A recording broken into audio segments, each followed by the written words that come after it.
Saudara-saudara pendengar yang kami kasihi dimanapun Anda berada, Anda kembali bersama kami pada acara Telaga Tegur Sapa Gembala Keluarga.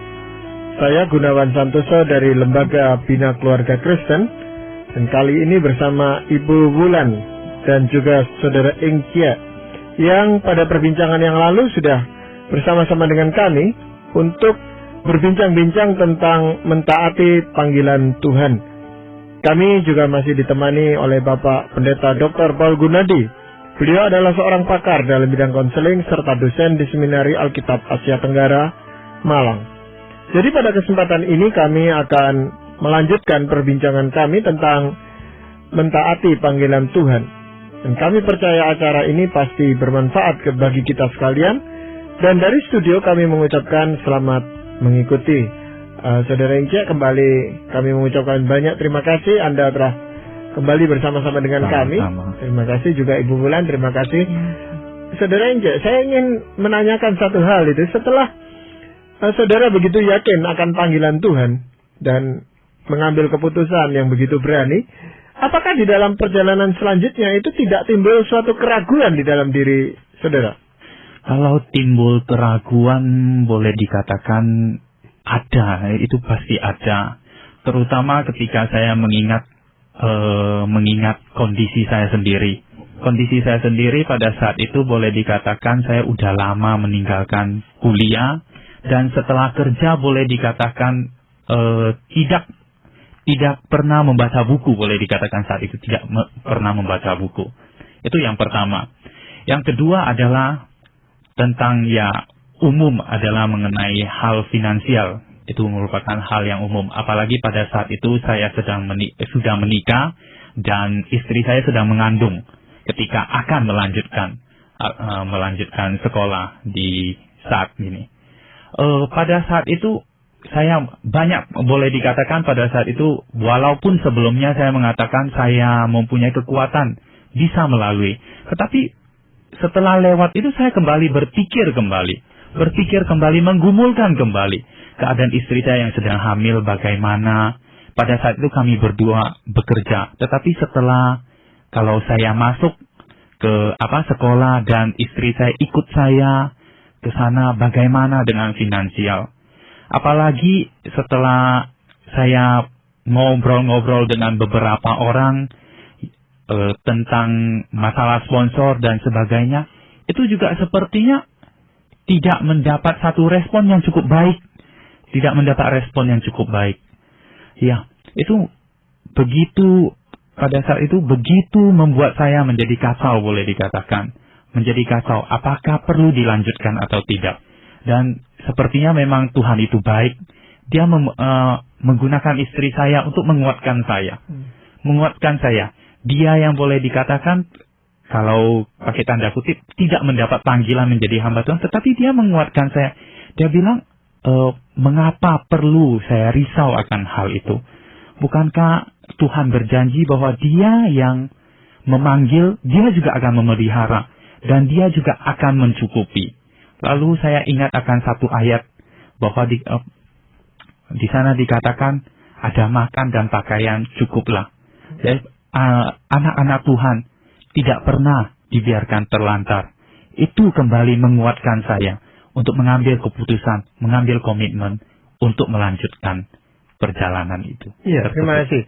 Bagaimana dengan Ibu Wulan? Apakah ada keraguan juga setelah 1 tahun menenangkan diri dan begitu yakin, mantap, masuk gitu? Bagaimana Ibu Wulan?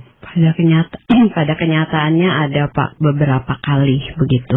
Jadi saya bedakan antara godaan dari luar sama tantangan dari dalam diri saya, pergumulan dari dalam diri saya ya Pak ya.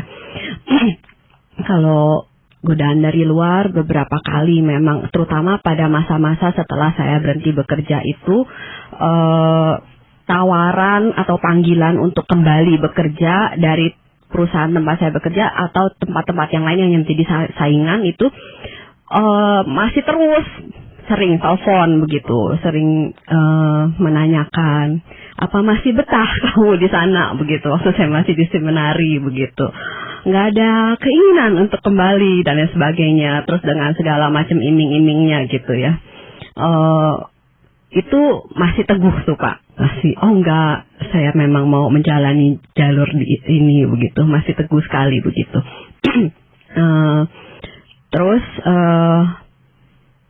pernah lagi ketika belum lama ini, jadi setahun yang lalu ketika suami saya baru meninggal, mungkin dengan maksud baik ya gitu, beberapa family sama ada rekan gitu bekerja dulu, memikirkan mungkin bagaimana keadaan saya, finansial saya. Terus kedua, mungkin sekarang saatnya memang kamu meninggalkan Tuhan begitu, karena kamu sudah menyerahkan diri semuanya untuk Tuhan, tapi tanda kutip Tuhan perlakukan kamu seperti ini begitu. Wajarlah kalau kamu marah dan meninggalkan Tuhan begitu. Jadi ada 2 orang secara khusus yang menawarkan saya bekerja kembali dengan gajinya besar sekali begitu. Itu sempat membuat saya bengong juga. Sempat membuat saya gimana ya, berpikir ya memang butuh begitu kan, udah masa-masa sekarang begitu. Tapi tantangan itu nggak hebat banget gitu, nggak membuat saya terus saya ingin mengundurkan diri, nggak, cuma nggak, terima kasih saya begitu, walaupun beberapa kali ditawarkan. Sebenarnya yang lebih berat pada saat tantangan dari dalam diri saya begitu. Kalau tadi yang dari luar, yang dari dalam diri saya pernah beberapa kali. Sekali waktu saya masih kuliah di STRI itu, waktu down gitu ya, waktu ambil STH, ada masa-masa ketika ya selain tugas banyak, nggak bisa melakukan, terus ada masalah-masalah begitu. Nah, biasanya pada masa-masa down gitu, mempertanyakan tuh begitu. Bener nggak sih Tuhan panggil saya begitu? Sampai pernah konsultasi juga dengan salah seorang dosen begitu, sampai dikuatkan lagi begitu. Sampai saya pikir-pikir, jauh lebih enak deh rasanya kalau saya waktu dulu di tempat saya bekerja. Aduh, jauh lebih enak deh. Di situ mesti bersihin kamar mandi, mesti ini itu begitu. Aduh, pokoknya hidupnya kayak bumi dan langit begitu, drastis sekali.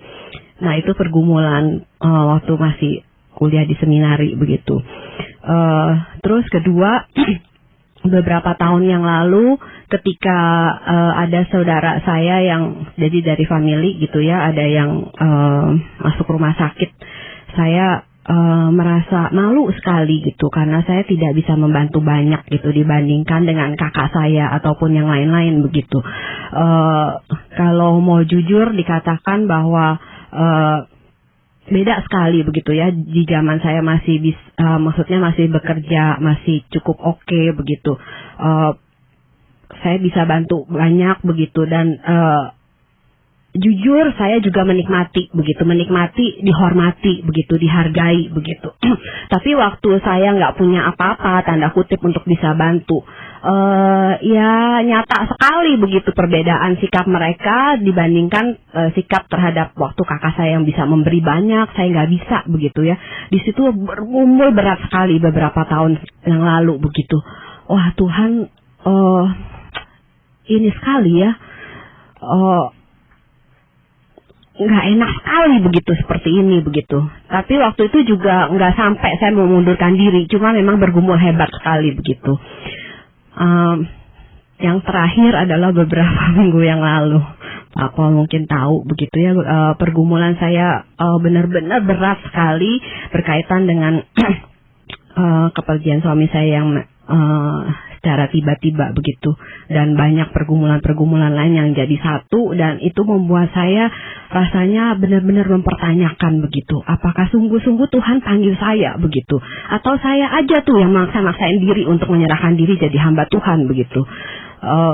Terus saya juga berpikir, saya kembali lagi aja begitu, toh tawaran masih ada begitu, enggak yang udah di akhir begitu, yang udah nggak kepake begitu, masih bisa begitu.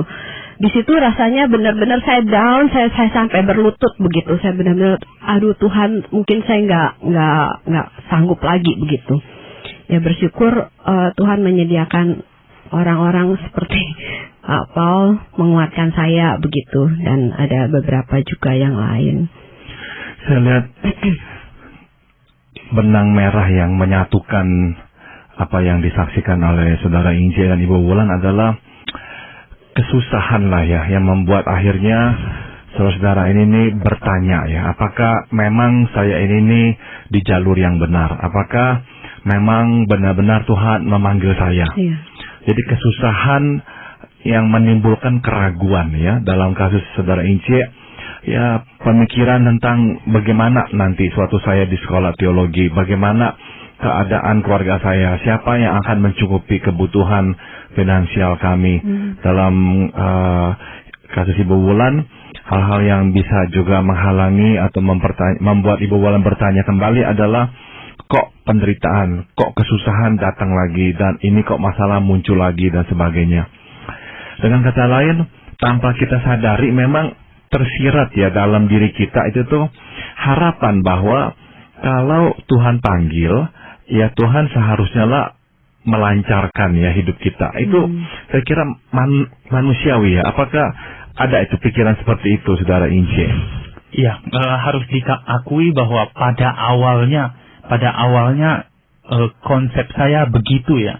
Bukankah saya udah menyerahkan diri? Seharusnya saya dicukupi. Bukankah seharusnya saya dalam proses saya mencari sponsor, bukankah seharusnya lebih mudah?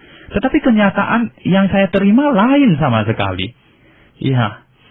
Justru mengalami masalah ya. Iya, betul sekali. Jadi kita dibuat bingung oleh rencana Tuhan ya. Karena kok nggak sama dengan pemikiran kita. Iya. Tetapi di balik itu ya memang ada yang mau Tuhan ajarkan. Ada yang mau Tuhan ajarkan dengan memberikan dengan nasihat dari, boleh dikatakan, istri saya yang kalau orang-orang akan mengkategorikan sebagai orang awam, tetapi dia bisa memberikan nasihat yang menguatkan saya. Ya, memang di sana peran istri itu besar sekali memang mendukung saudara Ince. Tetapi keputusan kan tetap di tangan saudara Ince untuk terus atau mundur gitu ya. Ya, memang dalam hal ini maju atau mundur tetap di tangan saya, tetapi ya dalam keluarga hari ini terus dirundingkan. Dan pada saat berunding dengan istri saya, boleh dikatakan memang Tuhan itu pengasih. Dia ketika memanggil, dia juga menyediakan orang yang bisa menguatkan saya. Memang keputusan di tangan saya, tetapi dengan nasihat, apalagi firman Tuhan yang dia berikan, itu membuat saya semakin yakin untuk jalan panggilan ini. Ya, Pak Paul, ini di dalam hal bergumul ya, di dalam hal keraguan, terutama itu juga seringkali dialami oleh banyak mereka yang baru lulus dari salah satu studi dan melanjutkan terjun ke dunia pekerjaan gitu Pak Paul ya. Nah, seringkali mereka juga merasakan itu, apa tidak salah dulu sekolahnya gitu. Kok sekarang untuk cari pekerjaan aja sulitnya setengah mati. Nah, ini bagaimana Pak Paul? Hal-hal yang seperti ini yang tiba-tiba muncul dan tidak siap sebenarnya. Itu poin yang bagus Pak Gunawan. Jadi memang ya sampai titik tertentu sebetulnya ya setiap kita itu tuh mengalami atau harus menanyakan pertanyaan yang sama ya, yaitu apakah saya telah mengambil keputusan yang tepat ya. Kalau kita langsung mendapatkan hasil yang kita inginkan, sudah tentu kita nggak lagi mempertanyakan ya. Biasanya pertanyaan muncul tatkala hasil yang kita harapkan kok tidak terjadi ya, kira-kira seperti itu. Dalam kasus menjadi hamba Tuhan memang ada sedikit beban tambahan, yaitu setelah dalam kasus seperti saudara Ince ini, setelah lulus sekolah, sudah bekerja, nah sekarang mau menjadi hamba Tuhan berarti harus masuk sekolah teologi kembali.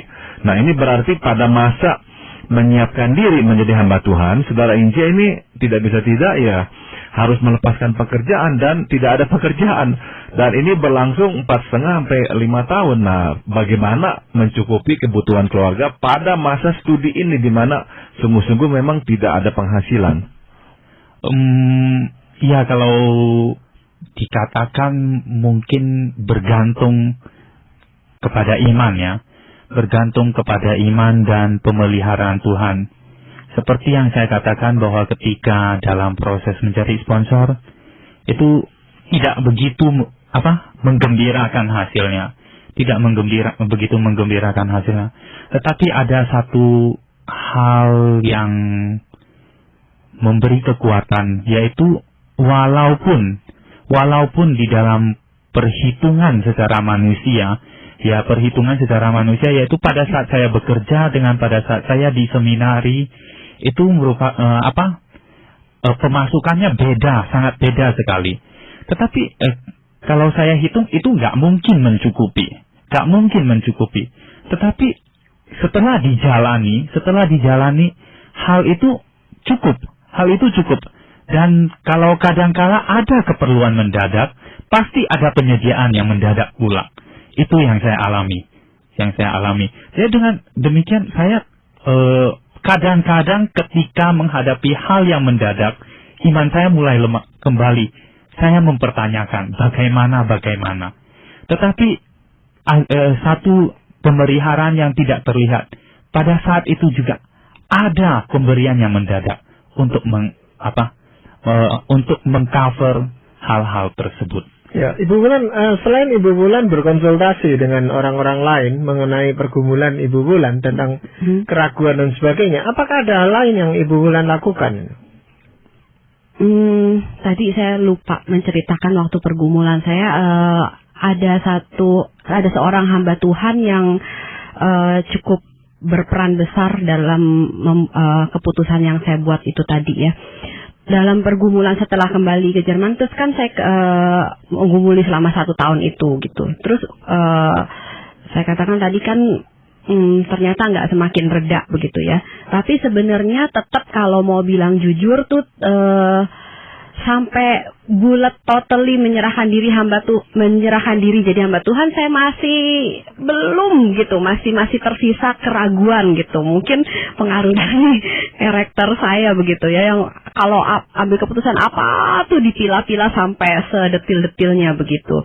Nah, satu kali tanda kutip secara kebetulan saya ketemu dengan pendeta Joswali yang sekarang ada di Kanada.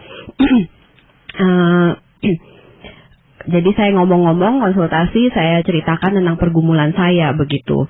Lalu dari interaksi itu yang membuat saya benar-benar mata saya tercelik begitu. Pendeta Yoswali katakan kita ini begitu ya. Jadi dia nggak sebut saya secara spesifik, secara umum. Kita ini sebenarnya seringkali tidak fair di hadapan Tuhan, seringkali curang gitu di hadapan Tuhan begitu. Saya cukup kaget, maksudnya apa begitu. Lalu dikatakan, bukankah setiap orang yang mau pilih pekerjaan begitu, misalnya ada beberapa tawaran, kan kita sortir dari beberapa tawaran itu, misalnya dari 10, akhirnya sortir sekian begitu. Dari sekian ini akhirnya 1 begitu kan. Nah, akhirnya 1 kita bekerja di satu tempat ini, bukankah tetap juga ada kemungkinan salah kan begitu. Salah misalnya kita walaupun udah perkiraannya tepat dan segala macam sesuai dengan harapan kita, tapi tetap ada sekian persen kemungkinan salah kan begitu, tidak sesuai dengan harapan kita. Entah, ternyata setelah masuk baru tahu bosnya tidak sesuai dengan yang kita harapkan. Ternyata perkembangan gaji tidak sesuai dengan yang dibicarakan. Lingkungan begini dan lain sebagainya, seabrek-abrek yang tidak selalu tepat seperti yang kita perkirakan begitu. Nah, pada saat itu akhirnya kita gumuli, mungkin aja terus kita pindah kerja atau ya udah tetap di situ dengan segala pergumulan di situ begitu. Tetapi intinya kan tetap salah begitu. Tapi dari sekian banyak peristiwa yang seperti itu, yang banyak seperti itu, toh nggak membuat orang gerak untuk nggak bekerja kan, tetap melamar kan, tetap bekerja. Ya salah, ya coba lagi begitu. Tapi kenapa pada saat kita menyerahkan diri jadi hamba Tuhan untuk masuk ke seminari, itu perkiraan seperti itu tuh bisa beribu-ribu kali lipat dibandingkan waktu kita bekerja yang biasa begitu. Nah, pada saat itu saya kayak waduh, kaget setengah mati. Iya, ya benar juga begitu. Benar-benar saya tidak fair di hadapan Tuhan begitu. Baru disitulah saya benar-benar totally menyerahkan diri masuk ke seminari itu, Pak. Memang itu suatu bagian yang sangat sulit, Pak. Apakah ada hal lain yang bisa dilakukan oleh seseorang di dalam menghadapi pergumulan seperti ini, selain berkonsultasi dengan orang lain dan dia sendiri juga tentunya berdoa di dalam pergumulannya. Mungkin Pak Paul memberikan saran yang lain. Saya perhatikan baik dalam kehidupan saya ataupun kehidupan anak-anak Tuhan yang lain ya. Setelah menjadi hamba Tuhan, yang Tuhan sebetulnya lakukan dalam hidup kita adalah Dia ingin melenyapkan ego kita, diri kita. Itu adalah hal yang menjadi proyek pertama dan proyek terutama Tuhan dalam hidup kita. Dia akan mau mengikis habis kita, saya ini. Sehingga benar-benar Dialah yang menempati seluruh sudut kehidupan kita. Dan kita benar-benar menjadi hamba dalam pengertian yang sesungguhnya. Karena seorang hamba kehilangan haknya, kehilangan hidupnya, dia mengabdi sepenuhnya kepada Tuhan. Nah, rupanya itulah yang Tuhan kerjakan di dalam hidup kita sebagai hambanya. Dia menginginkan pengabdian total, dan untuk membayar pengabdian total itu kita memang harus kehilangan diri kita. Nah, yang Tuhan lakukan seperti yang tadi disaksikan oleh Saudara Wulan dan juga Saudara Inci adalah Tuhan memang menyediakan atau mengizinkan kita melewati kesulitan ya. Kebingungan-kebingungan itu tuh memang seolah-olah ya, pada tahap pertama itu tuh menggoyahkan iman kita. Tapi sesungguhnya tujuannya Tuhan bukan untuk menjatuhkan kita, tapi malah untuk menguatkan kita dalam pengertian kita lebih benar-benar bisa menanggalkan diri dan sepenuhnya bersandar pada Tuhan. Dan benar-benar Tuhan akan ambil semua topangan. Sehingga kita sungguh-sungguh tidak lagi ada topangan. Dan pada waktu tidak ada lagi topangan, kita hanya bisa lari kepada satu orang, yaitu kepada Tuhan sendiri. Jadi dalam masa-masa pergumulan itu, ya kita memang mesti bersiap hati ya. Bersiap hati melepaskan tongkat-tongkat yang telah menyanggah kita itu tuh. Dan sepenuhnya bersandar kepadanya bahwa iya, Dia adalah Allah, dan Dia adalah Allah yang berkuasa, dan Dia akan bisa mencukupi kebutuhan kita. Meskipun kita tidak mengerti bagaimana Dia akan melakukannya. Nah, memang perjalanan ini merupakan suatu misteri tersendiri buat saya gitu Pak Paul ya. Sesuatu yang kita lihat seperti ini sekarang itu depannya belum tentu juga seperti apa yang kita harapkan. Nah, bagaimana kalau keraguan-raguan atau hal-hal seperti itu bisa terjadi? Karena saya juga pernah melihat beberapa orang yang sudah lulus dari sekolah seminari gitu, dari seminari langsung jadi pendeta, tapi setelah itu dia juga menanggalkan jubahnya sebagai pendeta, kerja lagi seperti biasa, lalu kembali lagi pada suatu saat menjadi pendeta lagi. Nah, itu bagaimana? Saya kira ya saya harus berhati-hati di sini ya, karena saya tidak mau terlalu cepat menghakimi orang ya, bahwa mungkin saja itu adalah bagian dari rencana Tuhan untuknya. Ya, jadi bisa kita lihatnya dari sudut itu adalah bagian dari rencana Tuhan. Tapi selain dari melihatnya dari sudut itu, saya juga mau melihatnya dari sudut manusia, yaitu saya kok berpikir yang lebih sering ya adalah kita itu tuh akhirnya memang ya kehilangan perspektif dalam mengikuti Tuhan. Atau yang tadi dikatakan oleh Saudara Ince, iman melemah. Dan karena iman melemah, terus Ibu Wulan tadi juga bercerita, godaan muncul, tawaran muncul. Dan itu adalah jalan pintas. Seolah-olah itu jalan keluar dalam kesulitan yang sedang kita hadapi ini nih. Nah, kenapa tidak kita ambil jalan pintas atau jalan keluar itu? Jadi mungkin saya kira ini faktor penyebab yang lebih umum ya. Kenapa sebagian hamba Tuhan pada akhirnya meninggalkan panggilannya dan masuk lagi menjadi seorang awam. Iya. Di dalam hal ini Saudara Ince, apakah Saudara mendapat pengukuhan dari firman Tuhan sehingga bertekad untuk melanjutkan perjalanan seperti ini?